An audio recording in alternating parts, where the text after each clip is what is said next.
चलिए बच्चों, नमस्कार। कैसे हो सभी? तो आज हम लोग पढ़ने वाले हैं वृत्त का अंतिम प्रश्नावली। ठीक है, स्पर्श रेखा। वृत्त तो हमने पढ़ लिया है, अब उससे संबंधित स्पर्श रेखा, ठीक है, और छेदक रेखा, इन दोनों के बारे में हम लोग पढ़ेंगे। तो स्पेशली स्पर्श रेखा के बारे में पढ़ने वाले हैं और उससे रिलेटेड प्रमेय के बारे में पढ़ेंगे। तो बाकी चीज़ों को पढ़ने से पहले तो ये जानना जरूरी है कि स्पर्श रेखा क्या है और छेदक रेखा क्या हो। ठीक है, तो स्पर्श रेखा नाम से स्पष्ट है, स्पर्श रेखा। ठीक है, स्पर्श करने वाली रेखा, ऐसी रेखा जो केवल स्पर्श करे, छू करके चली जाए, उसको स्पर्श रेखा बोलेंगे। और छेदक रेखा, तो ऐसी रेखा जो छेदते हुए जाए, ठीक है, उसके अंदर से हो करके जाए, उसको छेदक रेखा बोलेंगे, सिंपल भाषा में बोले तो। अब चलिए चित्र के रूप में समझने की कोशिश करते हैं। चित्र में समझे तो कैसे, एक वृत्त पहले बनाता हूँ। मान लो कि एक वृत्त है, अब इसमें मैं एक रेखा बनाता हूँ। तो रेखा बनाऊंगा तो क्या हो जाएगा,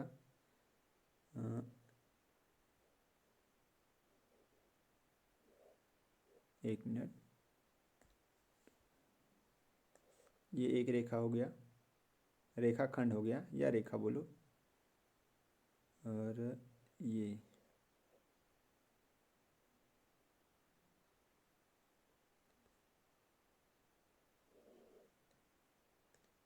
मान लो कि ये एक थोड़ा सा ऊपर हो गया, ये ठीक है।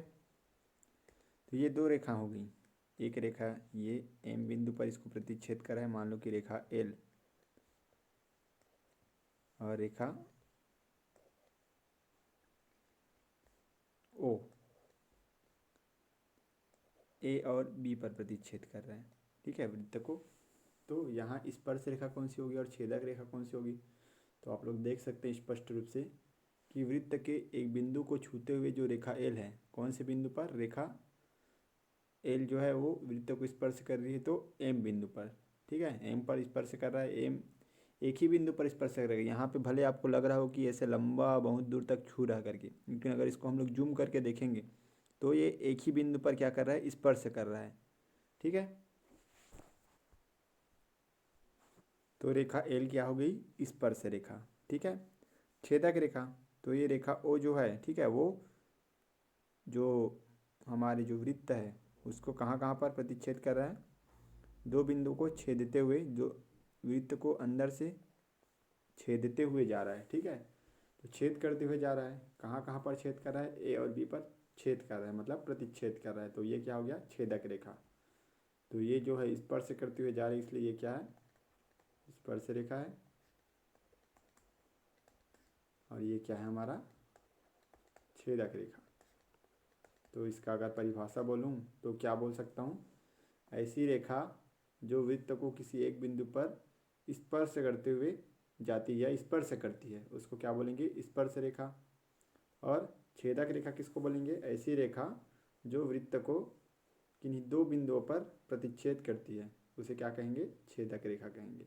ठीक है, तो चलिए आप लोग को समझ आ गया होगा कि स्पर्श रेखा किसको बोलेंगे, जो छूते हुए जाएगी, और छेदक रेखा जो छेद करते हुए जाएगी। अब चलिए एक प्रमेय देखते हैं।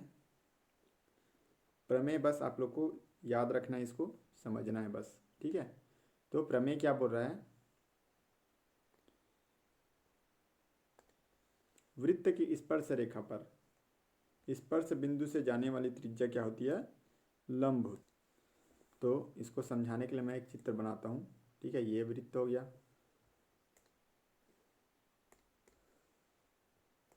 ये हमारा स्पर्श रेखा हो गया, मान लो कि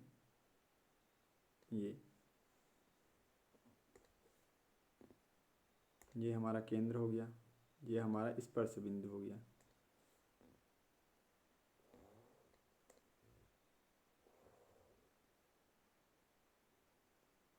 और ये हो गया त्रिज्या। तो क्या बोला जा रहा है कि वृत्त की स्पर्श रेखा पर, ये स्पर्श रेखा है, उस पर स्पर्श बिंदु, ये स्पर्श बिंदु हो गया, इससे जो त्रिज्या जाएगी, ठीक है, त्रिज्या मतलब केंद्र से ही मिलेगा त्रिज्या तो हमेशा, तो वो जो त्रिज्या है वो क्या होती है, स्पर्श रेखा पर लंब होती है। तो मतलब कि ये वाला कोण हमेशा क्या रहेगा, 90 अंश रहेगा। या हम लोग कहें तो कैसे कह सकते हैं, मान लो कि ये एल हो गया, ये एम हो गया, ठीक है, ये एन हो गया। तो वृत्त के केंद्र से जो त्रिज्या है वो स्पर्श रेखा पर क्या होगी, लंब होगी। या त्रिज्या जो है स्पर्श रेखा पर हमेशा लंब होगी। चाहे त्रिज्या इधर खींची जाए, चाहे त्रिज्या इधर खींची जाए, चाहे त्रिज्या इधर कहीं भी खींची जाए, ठीक है। उसको अगर स्पर्श रेखा के उस बिंदु को केंद्र से मिलाएंगे या उस पर से त्रिज्या को ले जाएंगे तो वो त्रिज्या हमेशा स्पर्श रेखा पर क्या होगी, लंब होगी। इसी को हम लोग अगर दूसरे शब्दों में लिखें, ठीक है, ये जो प्रमेय दिया है वो, तो क्या लिख सकते हैं, त्रिज्या स्पर्श रेखा पर लंब होती है। त्रिज्या जो है स्पर्श रेखा पर क्या होती है, लंब होती है। ये हमारा प्रमेय 11 हो गया, तो इसको आप लोग को याद रखना है, ठीक है। प्रमेय 12 क्या बोल रहा है, बाह्य बिंदु से वृत्त पर खींची गई स्पर्श रेखाओं की लंबाइयाँ क्या होती है, बराबर होती है। इसके लिए भी एक चित्र बना लेता हूँ, फिर आप लोग को समझाता हूँ, ठीक है। मान लो कि क्या है, एक वृत्त है, वृत्त का ये केंद्र है। मान लो कि बाहर में एक बिंदु है यहाँ पे, ठीक है। मान लो कि ये कोई बिंदु है, अभी नाम नहीं दिया हूँ, नाम थोड़ा देर में देता हूँ। अब ये स्पर्श रेखा हो गया और ये भी एक स्पर्श रेखा हो गया, यही चीज़ बोला है ना।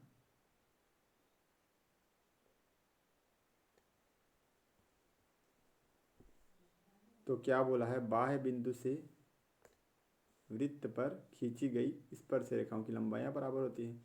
मान लो कि इसका केंद्र O है, ये मान लो कि बाह्य बिंदु पर P बिंदु स्थित है, ठीक है, और ये है A और B। तो क्या बोला है, बाह्य बिंदु से, बाह्य बिंदु P है और P से स्पर्श रेखा अगर खींची गई किसी वृत्त में तो इन स्पर्श रेखाओं की लंबाई क्या रहेगी, बराबर रहेगी। इसका मतलब क्या है, PA बराबर PB। कोई एक उभयनिष्ठ बिंदु है जहाँ से स्पर्श रेखा खींची जा रही है, ठीक है। ये दोनों स्पर्श रेखाएं एक ही बिंदु से होकर के अगर खींची जा रही है तो इन दोनों स्पर्श रेखाओं की लंबाई हमेशा क्या रहेगी, बराबर रहेगी। इसको भी आप लोग याद रखेंगे, ठीक है। हालांकि कभी कभी पूछता है, लेकिन अभी के समय में ये उतना इम्पोर्टेंट नहीं है, बस इसको याद रखना है, इससे संबंधित प्रश्न देखेंगे, ठीक है। फिर भी आप लोग को अगर समझना है तो आप लोग कमेंट कीजिए, मैं इसको अलग से समझा दूंगा, ठीक है। इसके लिए अलग से वीडियो डाल दूंगा। तो चलिए अब सीधा एक और प्रमेय है, हालांकि इसको तो सिलेबस से हटा दिया गया है, लेकिन ये थोड़ा सा पहले बहुत इम्पोर्टेंट था, इस साल बस के लिए हट गया है, आगे साल के लिए इम्पोर्टेंट रहेगा। तो बाकी चीज़ों में भी ये जो सूत्र है वो काम आता है, कभी कभी कम्पिटिटिव एग्जाम में भी पूछा जाता है। तो आप लोग थोड़ा सा इसको देख लीजिए, समझ लीजिए बस। हालांकि ये सिद्ध करने के लिए दिया जाता था पहले, लेकिन अभी सिलेबस से हटा दिया। तो ये चित्र ऐसा कुछ बनेगा। इसका क्या बोला है, यदि पी ए बी वृत्त की छेदक रेखा हो, ये पी ए बी क्या है, एक वृत्त की छेदक रेखा है जो वृत्त को ए और बी पर प्रतिच्छेद करती है। तो वृत्त को ए और बी पर प्रतिच्छेद कर रही है। और पी टी एक स्पर्श रेखाखंड हो, तो पी टी एक स्पर्श करती हुई एक रेखाखंड दिखाई दे रहा है। तो क्या होगा, P A into P B बराबर पी टी का वर्ग। तो ये P A into P B, इतने और इतने का पूरा टोटल के साथ गुना किसके बराबर होगा, पी टी का वर्ग, इसके बराबर होगा। तो ये एक सूत्र बन जाता है। ऐसा अगर आप लोग को कोई संरचना दिखे तो आप लोग को सीधा ध्यान में आना चाहिए क्या, P A into P B बराबर पी टी का वर्ग, जो स्पर्श रेखा का वर्ग हो जाता है। जो छेदक रेखा जो है उसका पहले प्रतिच्छेद बिंदु गुणित दूसरे प्रतिच्छेद बिंदु के बीच की लंबाई, ठीक है, उनका क्या हो जाता है, गुना जो है वो स्पर्श रेखा के वर्ग के बराबर होता है। तो इसको भी आप लोग को याद रखना है, ठीक है। चलिए फिर प्रश्नावली 5 देखते हैं। तो प्रश्नावली 5 क्या कह रहा है, पहला प्रश्न, तो पहला प्रश्न है हमारा, एक बिंदु P से जो वृत्त के केंद्र से 10 सेंटीमीटर दूरी पर है, वृत्त पर स्पर्श रेखा की लंबाई 8 सेंटीमीटर है, वृत्त की त्रिज्या ज्ञात कीजिए, ये हमको पूछा है। तो पहले तो हम लोग एक चित्र बना लेते हैं तो ज़्यादा क्लियर हो जाएगा। क्या बोला है, वृत्त का जो वृत्त के बारे में दिया गया है, पहले वृत्त देख लेते हैं। एक बिंदु है जो P है, वो कहाँ है? वृत्त के केंद्र से 10 सेंटीमीटर दूरी पर है। वृत्त पर स्पर्श रेखा की लंबाई कितनी है? 8 सेंटीमीटर है। तो मान लो कि एक बिंदु ये P है, इसकी वृत्त के केंद्र से दूरी कितनी है? 10 सेंटीमीटर है। तो इसको 10 सेंटीमीटर लेते हैं, ये हुआ।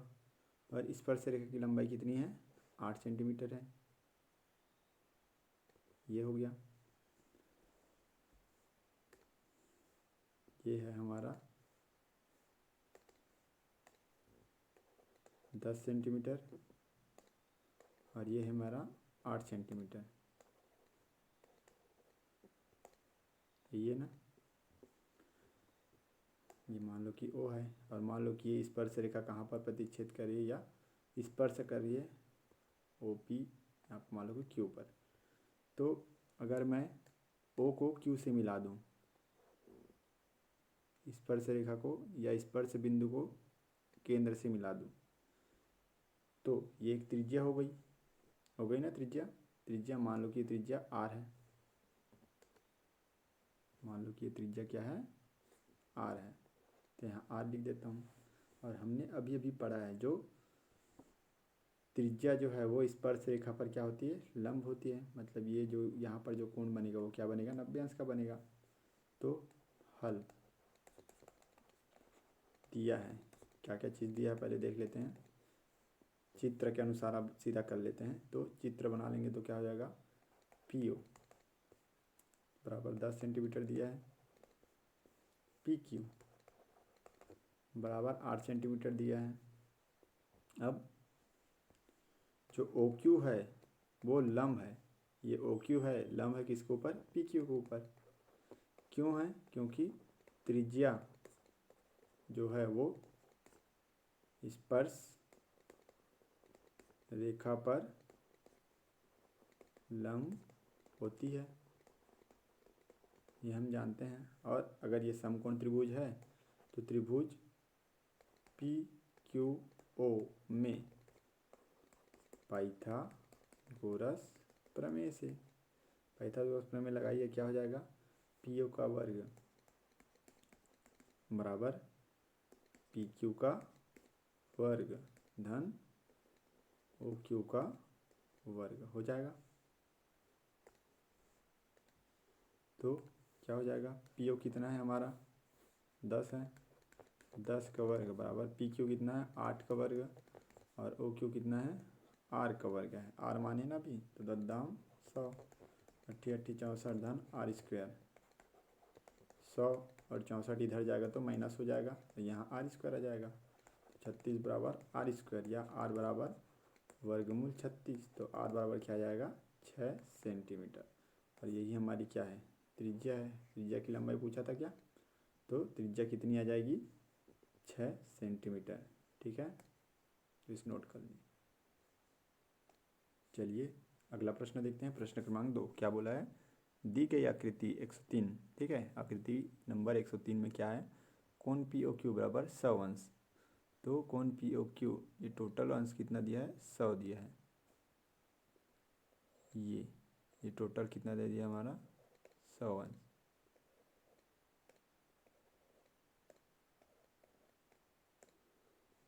AP तथा AQ वृत्त की स्पर्श रेखा है। तो AP और AQ क्या है? वृत्त की स्पर्श रेखा है। तो कोण PAO का मान ज्ञात करना हमको। PAO, सॉरी ये जो अंदर वाला है PAO, वो तो ये है ना। तो PAO का मान क्या करना है हमको? ज्ञात करना है। तो यहाँ मैं लिख लेता हूँ हल, सॉरी। तो चलिए देखते हैं कैसे हल करते हैं। तो कोण POQ कितना दिया है? 100 अंश दिया है। अब AP और AQ स्पर्श रेखा है, तो एक चीज़ हम लोग देख सकते हैं। तो दोनों त्रिभुज को देखिए, पहला त्रिभुज है हमारा APO और दूसरा है AQO। त्रिभुज APO एवं त्रिभुज AQO में देखते हैं।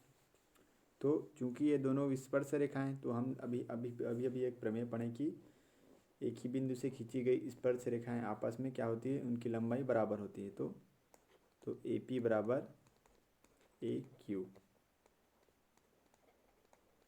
तो एक ही बिंदु से खींची गई स्पर्श रेखाएं, ठीक है, एक ही बिंदु से खींची गई स्पर्श रेखाएं हैं ए पी और ए क्यू। अब देखिए ये जो ए ओ है वो क्या है, उभयनिष्ठ। उभयनिष्ठ है, उभयनिष्ठ मतलब दोनों में शामिल है। और ये जो ओ पी और ओ क्यू है, ओ क्यू, ये क्या है, त्रिज्याएं हैं। और त्रिज्या तो आपस में बराबर होती है। तो अगर एक त्रिभुज के तीनों भुजाएं दूसरे त्रिभुज के तीनों भुजाओं के या संगत भुजाओं के क्या हो जाए, बराबर हो जाए, तो वो दोनों त्रिभुज क्या कहलाता है, सर्वांग सम कहलाता है। अतः त्रिभुज ए पी ओ सर्वांग सम है त्रिभुज ए क्यू ओ के। और अगर दो त्रिभुज सर्वांग सम हैं तो उसके संगत कोण और संगत भुजाएं क्या हो जाएंगी, बराबर हो जाएंगी, ठीक है। तो संगत भुजाएं तो बराबर होगी, हो ही गई हैं, संगत कोण भी क्या हो जाएंगे, बराबर हो जाएंगे। तो ये ए ओ पी कोण ए ओ पी किसके बराबर हो जाएगा, कोण ए ओ क्यू के बराबर हो जाएगा, कोण ए ओ क्यू। वैसे ही कोण पी ए ओ, कोण पी ए ओ ये किसके बराबर हो जाएगा, कोण क्यू ए ओ के बराबर, कोण क्यू ए ओ के बराबर हो जाएगा। और ये पी और क्यू तो 90 अंश है ही पहले से ही, तो यहाँ लिख भी देता हूँ, कोण ए पी ओ बराबर कोण ए क्यू ओ बराबर 90 अंश। क्यों, त्रिज्या जो है स्पर्श रेखा पर क्या होती है, लंब होती है। तो अभी चूंकि ये दोनों कोण आपस में बराबर हैं, ठीक है, तो ये क्या हो जाएगा, इसका आधा हो जाएगा, आधा आधा बढ़ जाएगा, दोनों आपस में बराबर है ना, कोण ए ओ पी और ए ओ क्यू आपस में बराबर हैं। तो ये टोटल कोण है, इसका आधा आधा बढ़ जाएगा, तभी तो बराबर बराबर बढ़ेगा ना। तो चलिए करते हैं वही चीज़, क्या हो जाएगा, कोण ए ओ पी ऊपर वाला, अगर मेरे को ये कोण निकालना है तो मैं ऊपर वाला लेता हूँ, ठीक है। ए ओ पी बराबर क्या हो जाएगा,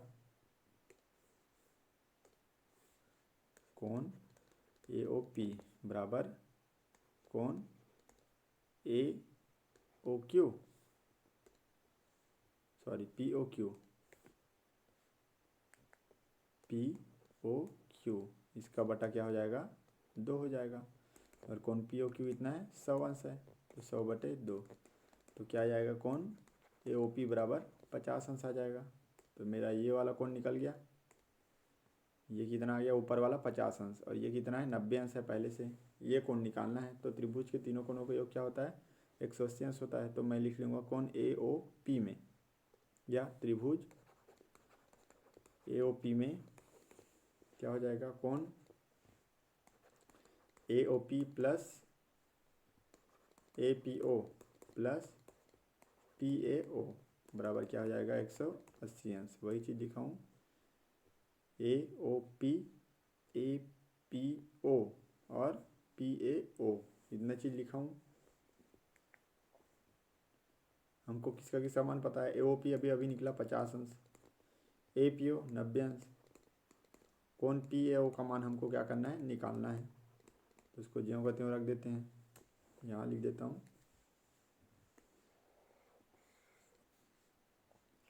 140 धन कोण पी ए ओ बराबर 180 अंश, कोण पी ए ओ बराबर 180 माइनस 140, 180 में 40 हटाएंगे तो क्या आ जाएगा, कोण पी ए ओ का मान आ जाएगा,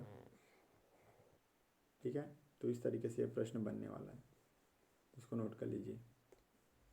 चलिए तीसरा प्रश्न देखते हैं। सिद्ध कीजिए कि किसी वृत्त के किसी व्यास के सिरों पर खींची गई स्पर्श रेखाएं क्या होती है, समांतर होती है। तो यहाँ फिर से एक वृत्त बनाना पड़ेगा हमको।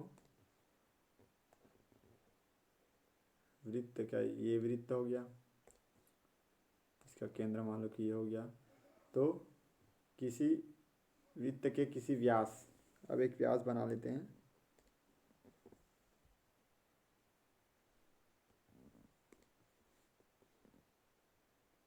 मान लो कि ये व्यास हो गया जो कि केंद्र से होकर के जा रहा है। ये,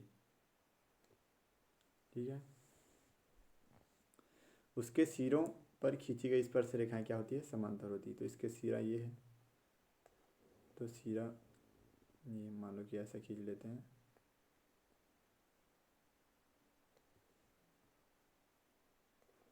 और ये थोड़ा सा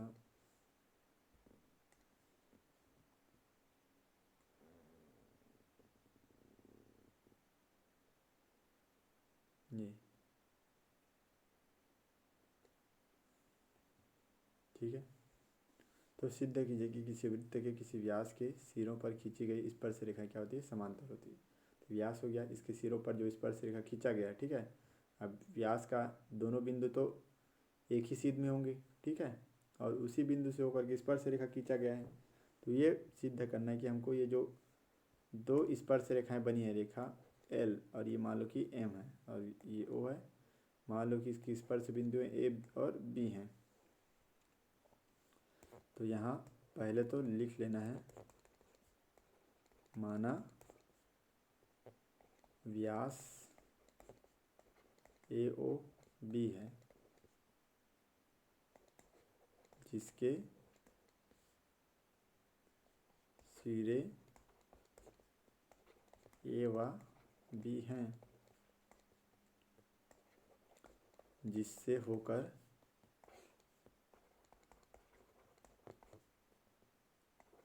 क्रमशः एल व एम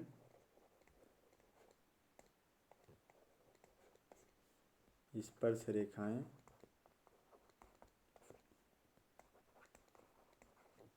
जाती हैं, क्या जाते हैं, ठीक है। तो इन दोनों से होकर के क्या होता है, स्पर्श रेखा जाती है। अब हमको सिद्ध क्या करना है, सिद्ध करना है, पहले ज्ञात है उसको लिख लेता हूँ, उसके बाद सिद्ध करना लिखेंगे। तो हमको क्या ज्ञात है, ज्ञात है ए ओ बी एक व्यास है,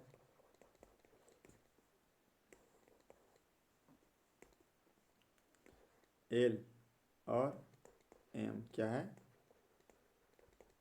समांतर रेखा है। ये तो कर दिया मैं, एल समांतर एम, और क्या है, जो एल और एम है जो वृत्त के व्यास के सिरों से होकर के गुजरती है। ये तो खैर दिख रहा है चित्र में।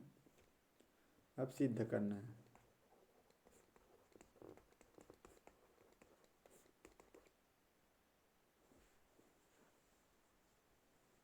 सॉरी ये समांतर नहीं है, समांतर हमको सिद्ध करना है।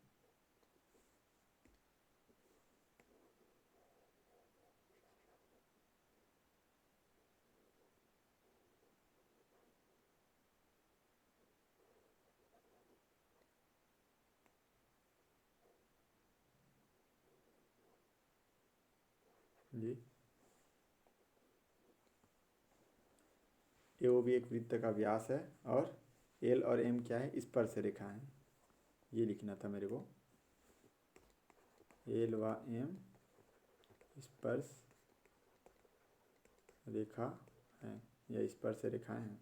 वो सिद्ध क्या करना है, एल जो है वो समांतर है एम के। तो चलिए करते हैं सिद्ध। तो उत्पत्ति देख लेते हैं, इसमें उत्पत्ति लिखने की ज़रूरत नहीं है, प्रमेय में ही लिखना रहता है उत्पत्ति वगैरह, फिर भी चलिए लिख लेते हैं। तो देखिए ओ से बी, ठीक है, ये त्रिज्या है और ये स्पर्श बिंदु है बी। तो ओ बी क्या है, लंब है एम पर, या एम एन बोल सकता हूँ, ये एल के एल बोल सकते हैं, या एल के। तो ओ जो है वो एम एन पर लंब है, ओ बी जो है एम एन पर लंब है, और ओ ए जो है वो एल के पर लंब है। और त्रिज्या जो है स्पर्श रेखा पर क्या हो जाता है, लंब होता है, ये हम जानते हैं। तो वही चीज़ यहाँ लिखने वाला हूँ मैं, ओ बी लंब है एल एम, ओ ए लंब है, हाँ सॉरी एल एम नहीं है ये, MN, और ये क्या है LK। अब चूंकि ये दोनों लंब हैं इसलिए यहाँ पे और यहाँ पे 90 अंश का कोण बनाएगा, और यहाँ पे 90 अंश का कोण बनाएगा। अतः कोण, तो उसी को मैं लिखूंगा LAO या LAB, जो भी हो, कोण LAB बराबर कोण NBA, ये हो जाएगा LAB बराबर कोण NBA, यही होगा। ये वाला कोण और ये वाला कोण दोनों आपस में बराबर होंगे, कोण LAB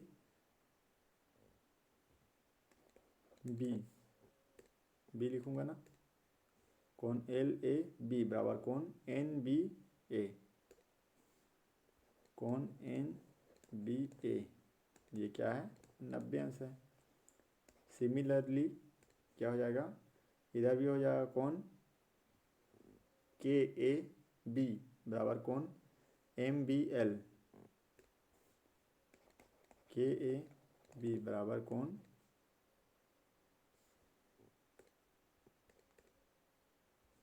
NBA, ये M था, ये NBA, ये बराबर क्या है 90 अंश है। अब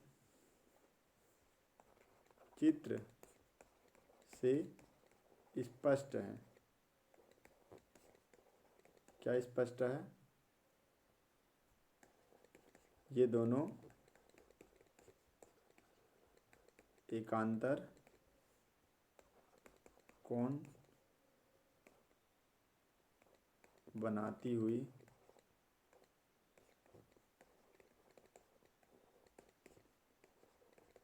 स्थित हैं। यही है, ये दोनों क्या है एकांतर कोण बनाते हुए स्थित हैं। तो क्या हो जाएगा, एकांतर कोण कब बनता है, जब दो समांतर रेखाओं को प्रतिच्छेदी रेखा काटती है। अतः L जो है वो M के समांतर है, जहाँ AOB प्रतिच्छेदी रेखा है या रेखाखंड है, ठीक है, जो L और M को A और B बिंदु पर प्रतिच्छेद करती है। तो ये हो गया हमारा सिद्ध, ठीक है, इतना ही सिद्ध करना था, ज़्यादा डीप में जाने की ज़रूरत नहीं है। चलिए लास्ट प्रश्न, लास्ट नहीं है, चौथा प्रश्न है, बाकी के दो प्रश्न आप लोग बनाएंगे। क्या बोला है, एक वृत्त एक चतुर्भुज ABCD के चारों भुजाओं को स्पर्श करती है, सिद्ध कीजिए कि AB प्लस CD बराबर BC प्लस DA, ये हमको सिद्ध करना है। एक काम मैं करता हूँ, एक चतुर्भुज बनाता हूँ,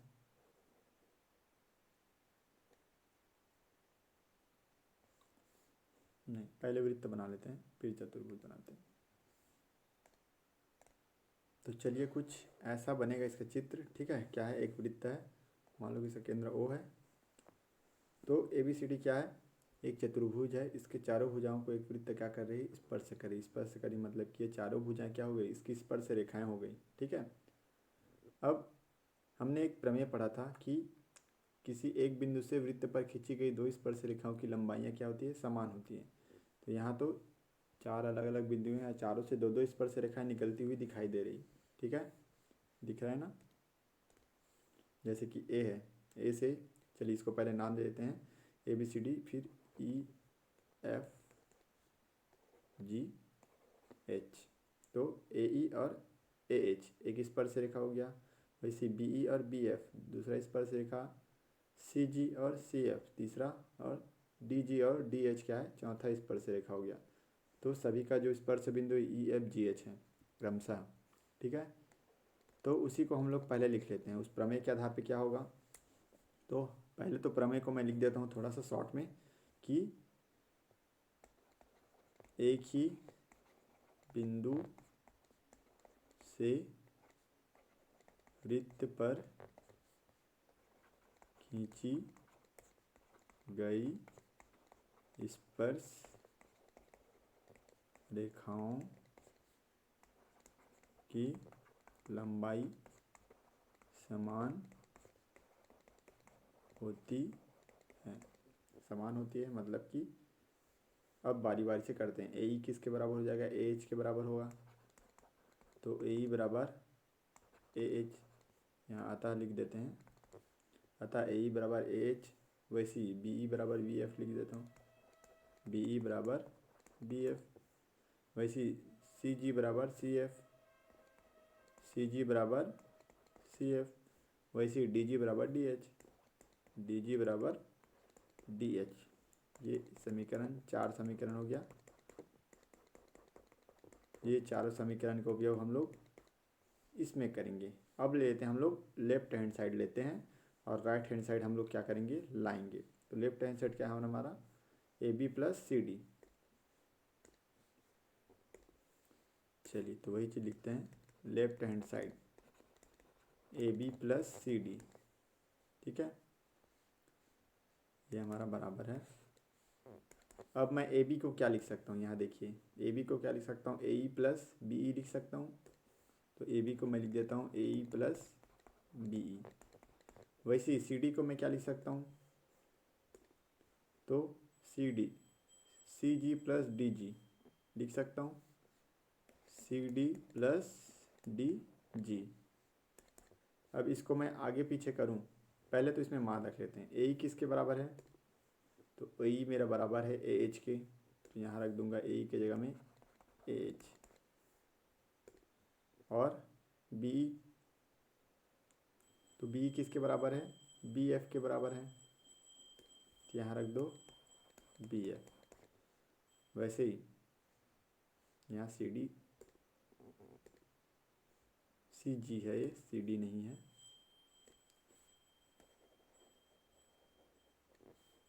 सी जी, ठीक है। तो सी जी किसके बराबर है, सी जी है हमारा सी एफ के बराबर। तो मैं सी जी की जगह में लिख देता हूँ C F plus D G किसके बराबर है, तो डी जी है डी एच के बराबर। तो डी जी की जगह में लिख दूंगा डी एच। तो यहाँ लिखूँगा समीकरण 1 2 3 एवं 4 से। ठीक है, अब इसको थोड़ा सा जमा लेते हैं। कैसे, तो जो ए एच और डी एच है उसको एक साथ ले लेते हैं। तो A H plus D H, वैसे ही D F plus C F. अब चित्र में ज़रा देखिए तो A H plus D H बराबर क्या है, ए डी है। ठीक है, या डी ए है, जो भी है, डी ए लिख लेते हैं। तो इतना हमारा क्या है, ये दो ग्रुप में बांट देता हूँ। ये मेरा क्या है, डी ए है, plus B F plus C F क्या है हमारा, बी सी है। बी एफ और सी एफ हमारा क्या है, बी सी है। तो यहाँ मैं क्या लिख देता हूँ, बी सी। तो हमारे जो लेफ्ट हैंड साइड है में वही है, B C plus D A है। तो इसको अगर मैं जमा के लिखूँ तो बराबर क्या हो जाएगा, B C plus D A. और यही हमारा क्या है, आर एच एस है, राइट हैंड साइड है। तो यही सिद्ध करना था, या सिद्ध हुआ भी आप लोग लिख सकते हैं। तो इस तरीके से ये जो प्रश्न है वो सिद्ध करना है। ठीक है, बाकी के जो दो प्रश्न है वो उतना इम्पोर्टेंट नहीं है, उसको आप लोग ट्राई करके देखिएगा। ठीक है, तो ये पार्ट ख़त्म होता है यहाँ पर। अब मैं अगले वीडियो में इस महीने का आखिरी जो चैप्टर है, ठीक है, ज्यामितीय रचनाएं, उसमें सिर्फ 2 ही टॉपिक है करना है हमको, अंतर्गत और परिगत वृत्ति की रचना। तो उसको मैं कंप्लीट करा दूंगा एक ही वीडियो में। ठीक है, बाकी आप लोग का पूरा हो चुका है फिर सिलेबस कंप्लीट। तो थैंक यू वेरी मच।